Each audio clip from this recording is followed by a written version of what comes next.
Bismillahirrahmanirrahim. Assalamu alaikum. I am Sajjad and you are watching my YouTube channel Farm and Farm. तो farm and form में हम जैसे कि factors discuss कर रहे हैं डिफरेंट टाइप्स के जो अफेक्ट करते हैं हमारी टैबलेट कोटिंग की क्वालिटी को। तो इससे पहले हम डिस्कस कर रहे थे हमारा एयर क्वालिटी को कि प्रोसेस एयर पैरामीटर्स कौन से होते हैं या प्रोसेस एयर वेरिएबल्स कौन से होते हैं। उसमें हमने डिस्कस किया था एयर क्वालिटी को। अभी हमने जो डिस्कस करना है वो है एयर फ्लो रेट या वॉल्यूम। तो बेसिकली ये सिंपल सा स्टेप है एयर फ्लो रेट या एयर फ्लो वॉल्यूम।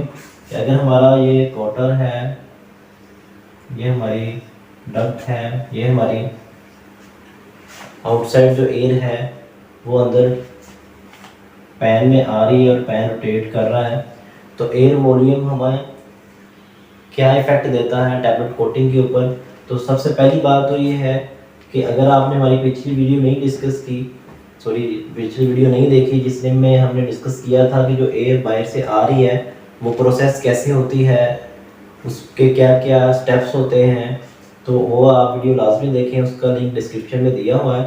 तो सारी प्यूरिफिकेशन के बाद, हीटिंग के बाद, अब मेन चीज़ जो होती है वो होती है एयर फ्लो रेट या एयर फ्लो वॉल्यूम। कि हमने कैसे सेट करना है कि हमारा जो एयर अंदर आए कोटर के अंदर उसका वॉल्यूम क्या हो। तो बेसिकली ये एडवांस कोटर्स के अंदर जो हम ले रहे होते हैं तो ये कंट्रोल पैरामीटर जो होता है हमें HMA पे शो हो रहा होता है। एयर फ्लो रेट जो होता है हम मोस्टली लेते हैं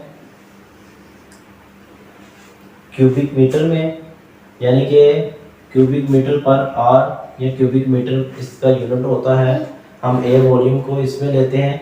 अब 1 मीटर क्यूबिक मीटर जो होता है वो 1000 लीटर के इक्वल होता है, यानी 1 क्यूबिक मीटर जो होगा वो 1000 लीटर के इक्वलेंट होता है। तो हम अपनी सेटिंग्स जो HMA पे दे रहे होते हैं क्यूबिक मीटर में, वो जो सेट कर रहे होते हैं वो एक ऑटो प्रोसीजर होता है। हमें जितना एयर वॉल्यूम रिक्वायर्ड होता है, अगर हम 1 मीटर क्यूबिक सेट करते हैं तो इसका मतलब है कि हमें 1000 लीटर एयर मिलेगी। अगर पर आर है तो पर आर में 1000 लीटर एयर हमें अंदर मिल रही है कोटर के अंदर।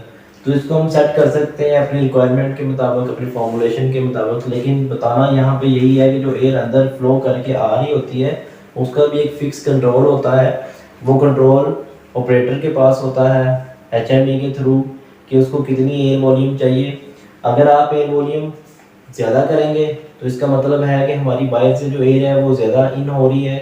अगर आप एयर वॉल्यूम को रिड्यूस करेंगे तो इसका मतलब है कि हमारा एयर जो बाहर से कोटर में एंटर हो रही है वो कम होगी। अगर एयर वॉल्यूम हम ज़्यादा करते हैं तो जब हमारी एयर ज़्यादा अंदर आएगी तो मीन हीट भी ज़्यादा अंदर आ रही होगी। जब हम एयर वॉल्यूम को कम कर रहे हैं तो अगर एयर अंदर कम आ रही है तो इसका मतलब है कि एयर के साथ हमारी हीट भी अंदर कम आ रही है।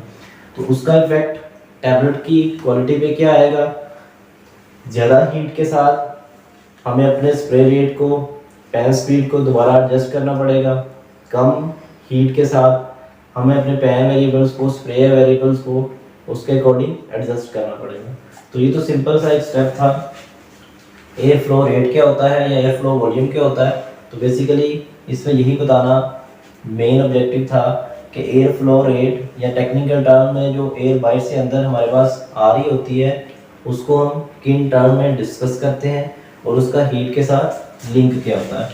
अब जो हमारा मेन इम्पोर्टेंट स्टेप है नेक्स्ट, हम उसको डिस्कस करेंगे, वो है ह्यूमिडिटी।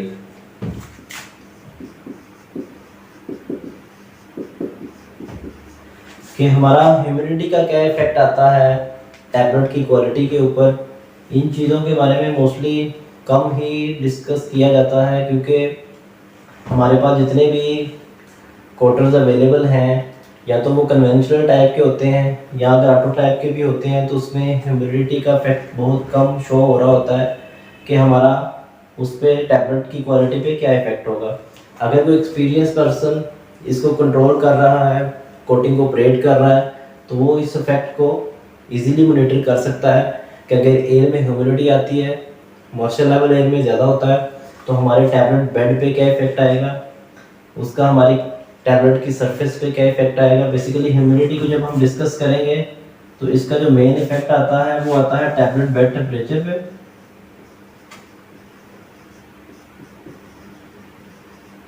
और टैबलेट सरफेस पे।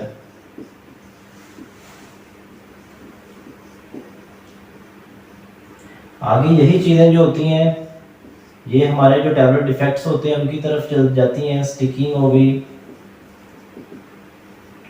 पिकिंग हो गई,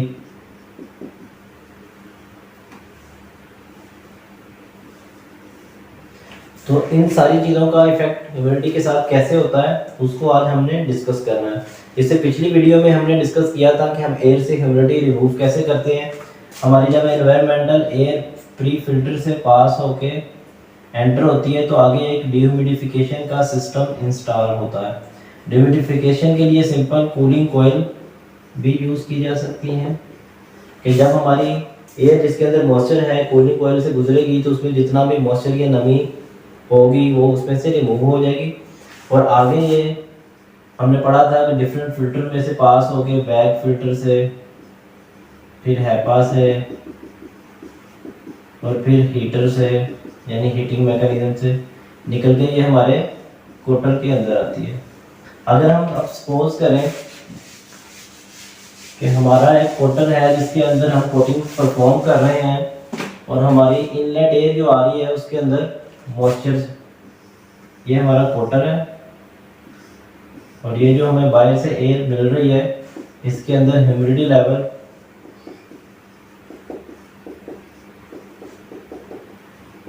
हाई है।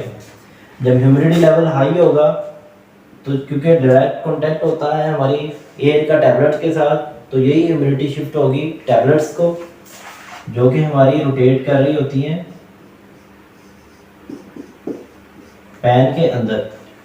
तो जब ये ह्यूमिडिटी लेवल या मॉइस्चर लेवल हमारी टैबलेट में ट्रांसफ़र होता है तो हमारी जो टैबलेट की सरफेस होती है वो रफ होना शुरू हो जाती है। यानी अगर हमारा कोटिंग ऑपरेशन स्मूथ चल रहा होता है और हमारी एयर में ह्यूमिडिटी लेवल ज़्यादा आ जाता है तो उससे हमारी टैबलेट की सरफेस रफ होना शुरू हो जाती है। जब टैबलेट की सरफेस रफ होती है तो उसका टैबलेट बेड पे क्या इफेक्ट आता है। टैबलेट की सरफेस जब रफ होती है तो ड्यूरिंग स्लाइडिंग बेसिकली फ्रिक्शन जो होती है वो इंक्रीज़ हो जाती है। जब फ्रिक्शन इंक्रीज़ होती है तो हमारा टैबलेट बेड जो होता है ये गन के करीब आना शुरू हो जाता है। यानी गन टू जो बेड डिस्टेंस होता है वो कम होना शुरू हो जाता है। जब फ्रिक्शन इंक्रीज होगी ड्यू टू हाई ह्यूमिडिटी तो टैबलेट मॉइस्चर लेंगी, उसकी सरफेस रफ हो जाएगी। उनकी स्लाइडिंग में जो ड्यूरिंग स्मूथ कोटिंग ऑपरेशन एक स्मूथनेस होती है वो कम हो जाएगी, वो ख़त्म हो जाएगी और फ्रिक्शन की वजह से टैबलेट आस्ता आस्ता गन्स के करीब आना शुरू हो जाती हैं जिनसे जो टैबलेट टू गन डिस्टेंस होता है वो रिड्यूस हो जाता है। अब अगर हम अपने पैरामीटर्स को मॉडिफाई नहीं करते, मीन हमारा जो गन थी या पेरिस्टाल्टिक पंप था वो 70 आरपीएम पे ऑपरेट कर रहा था, हमारा जो गन टू बेड डिस्टेंस था वो 9, वो हम सपोज करते हैं कि वो 9 था, 9 इंचेस और सॉरी 9 सेंटीमीटर था और 70 आरपीएम हमारा जो था वो पेरिस्टाल्टिक पंप था। जब ह्यूमिडिटी आएगी हमारी टैबलेट सरफेस सरफेस जो होगी वो रफ हो जाएगी। टैबलेट टू बेड डिस्टेंस 9 से कम होगी, हो सकता है ये 6 हो जाए।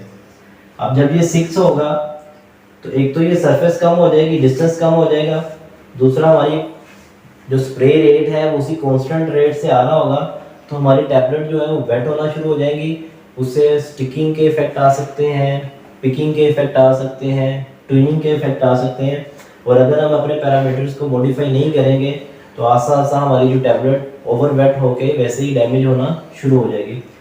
तो इसका सलूशन क्या होगा कि हम टाइमली अगर ये हमें ऑब्जर्व होता है कि हमारी ह्यूमिडिटी इफेक्ट कर रही है हमारी टैबलेट्स को तो हम अपनी एयर में से ह्यूमिडिटी को रिमूव करें। अगर हमारा एयर प्यूरिफिकेशन सिस्टम या एयर क्वालिटी जो हमने पीछे पढ़ा है प्रोसेसिंग का यूनिट इंस्टॉल नहीं है तो हम अपनी एयर को प्रॉपर प्रोसेस करके ह्यूमिडिफायर इंस्टॉल करके उसमें से ह्यूमिडिटी रिमूव करके अपने प्रोडक्ट को सप्लाई करें। कूलिंग कोयल के साथ आप रोटेटिंग व्हील जिस तरह HVAC में यूज़ होते हैं सिलिका बीड के साथ फिल होते हुए वो भी यूज़ कर सकते हैं। कोई भी मैकेनिज्म कूलिंग का, हीटिंग का या सिलिका बीड्स वाला यूज़ करके आप अपनी एयर में से ह्यूमिडिटी को रिमूव कर सकते हैं। अब ये हमने फैक्ट पढ़ा है कि जब हमारा ह्यूमिडिटी लेवल ज़्यादा होता है उससे हमारी टैबलेट की सरफेस जो होती है बेसिकली वो रफ होना शुरू हो जाती हैं और टैबलेट टू गन डिस्टेंस कम होना शुरू हो जाता है और कौन कौन से डिफेक्ट्स आते हैं, स्टिकिंग, पिकिंग या टैबलेट डिज़ोल्व होना शुरू हो जाती है, वो किस तरह होती है वो हमने इसमें डिस्कस किया। अब मेन चीज़ है कि हमें कैसे पता चलेगा, क्योंकि एडवांस टाइप के कोटर्स बहुत कम शायद अवेलेबल हो हमारे पास जो ह्यूमिडिटी का लेवल भी दे रहे हों। अगर आपके पास आइडिया नहीं है कि हम ह्यूमिडिटी कैसे नोट करें अपने कोटर की, तो सिंपल सा एक तरीका है जिसको 10 से 15 मिनट के लिए आप मॉनिटर कर सकते हैं, लेकिन आपको केयर करनी होगी कि आप अपने कोई भी हाइग्रोमीटर को मैनुअली कोटर जो रॉड होता है उसके साथ इंस्टॉल करें।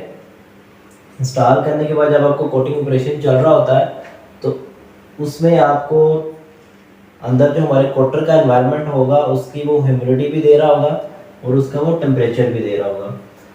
तो बेसिकली इन चीज़ों को बहुत डिटेल के साथ या बहुत केयर के साथ या एक्सपीरियंस पर्सन्स के साथ रह के ही आप ऑब्जर्व कर सकते हैं या आप इसको परफॉर्म कर सकते हैं।